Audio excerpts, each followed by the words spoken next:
I'm Jordan Belfort, and this is Sales School.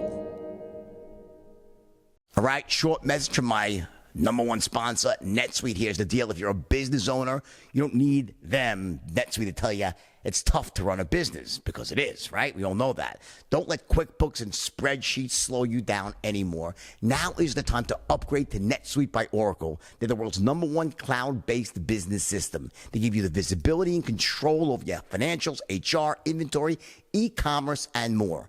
You want to join over 24,000 companies using NetSuite right now. So schedule a free product tour now at netsuite.com/school. That's netsuite.com/school. I want you to understand the philosophy of looping, because it's going to make it so much easier for you to use once you really understand what's going on. So remember now, we look backwards, right? So here we are, we're at the end of the front half of the sale. You asked for the order for the first time, and they said, let me think about it, let me call you back, bad time of year, I'm not liquid right now, gotta speak to my partner, Santa Claus, the tooth fairy, right? And the reason I'm only gonna focus on those people is because for those that say yes, right, you just closed the deal. Good for you. You now have a new client, and there's a whole set of rules now for how we turn that first-time client into a long-term client, essentially a raving fan who buys you again and again and gives you referrals, right? That's one group we're not gonna talk about today. Second group are those that say no, not interested. And again, you know what to do with those. We're not in the business of turning no's into yeses, right? So if that's what they say, then they slip through, they were tire kickers. You want to not waste your time trying to turn a hard no into a yes. That's not what looping was designed for, which is why I'm only focusing now on this third group of the ones that hit you with a common objection, right? So let's focus on them. How do you do that? Very simple. I want you to imagine where you are in the sale right now. At the end of the front half, we hit the first objection, right? And now I want you to kind of imagine the straight line, walk down the straight line to the end when they say yes, and now say, okay, looking backwards to that point where I was, where they said, let me think about it. What has to happen to get them to move from let's just use let me think about it. What has to happen to get them from let me think about it to yes? That's what the back half of the sale is for, right? So we look back now, they just said yes. Well, what happened? Why would someone change their mind? Well, the obvious answer is that you told them things about your product that made it more attractive in their mind, that explained why it was the best deal, that perhaps made them very certain that maybe if something went wrong with it, you'd be there to help them, or there'd be a money back guarantee, or whatever it might be. You gave them more information that impulsed them to change their mind. They said, let me think about it, right? Which is a smokescreen for uncertainty. So essentially you made them more certain through your words, your tonality, your body language, and that increased certainty caused them to change their mind. That's what happened. Backwards looks like you're at the end now. They just said, yes, great. Well, before they were saying, let me think about what happened. You said things to them. You handed them documents. You pointed them to websites. Maybe they checked around if it's a longer sales cycle. The point is that there's certain things that went on. When someone goes from let me think about it to yes, it's not a accident.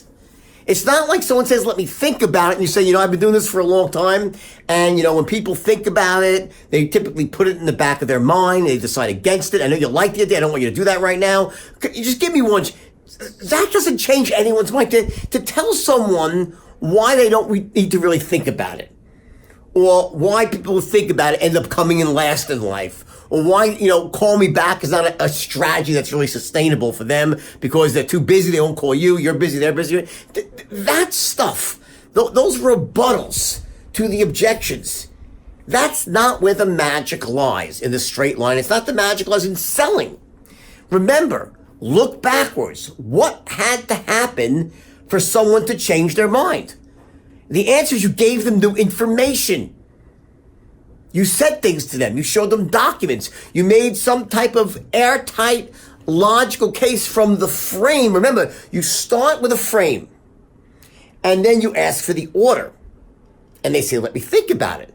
And because you framed and did front load, you have your best stuff right now to throw at them, to sort of fill in the blanks. So they say, oh, now I get it. That the purpose of your first loop is that when you're done with that second language pattern, that first loop, your first pattern is what? Your main presentation. When they say, let me think about, and you do your first loop and you hit them with that second language pattern, that language pattern must end with them saying, now I get it. Now it makes more sense to me. Now I see why it's more valuable. I'm not buying yet, but now I like this.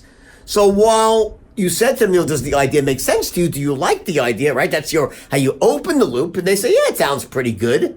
When you close out this first pattern and say, you see what I'm saying now? Do you like it? Like, oh yeah, yes, now I see. Because you gave them more information. I can't overestimate the importance of this follow-up pattern. On some levels, this is more important than the first. It's not that it's more important, but it's that the first is a framing pattern, and now this is a wham. I'm going to really, wow, oh boy, that's my best stuff. And then again with the one that comes after, it's like the cherry on top. Remember, certainty wanes even after 30 seconds. So it says, I love the idea. 30 seconds later, they're not as sure. Human beings, that's how we're built. Certainty wanes until something becomes a conviction. We tend to go back and forth with our certainty. We'll get very, very certain, and then certainty starts to fade. So when we loop, what we're doing is we loop back into presentation mode, right? And we give them new information that raises their level of certainty. I want you to focus on this first pattern today.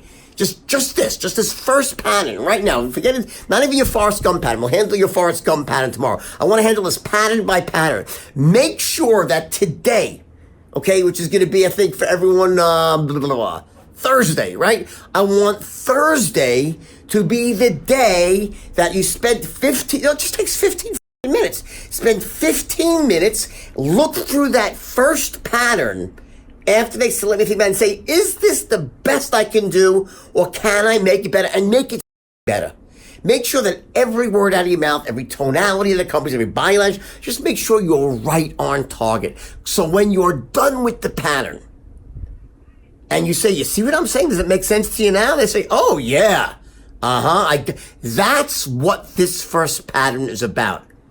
That's your job for today. Don't even, and obviously you'll keep running, you know the straight line, so then you run your Forrest Gump pattern, right? So you hit all 3 10s in this first loop, right? But for today, your mini homework, not homework, it's for you, right? Is about making sure that the actual word pattern, the language pattern you've constructed is awesome. Because usually, just so you know, when I find someone who's using the straight line, but not, they always have some success, right? Some stuff's just easy, the tonality, it works, right? But they're not having that ultra amazing success. It's typically because they did not take the time to build their patterns. They didn't take that time to have that strategic preparation, so they really knew what they were going to say before they said it, and they were awesome.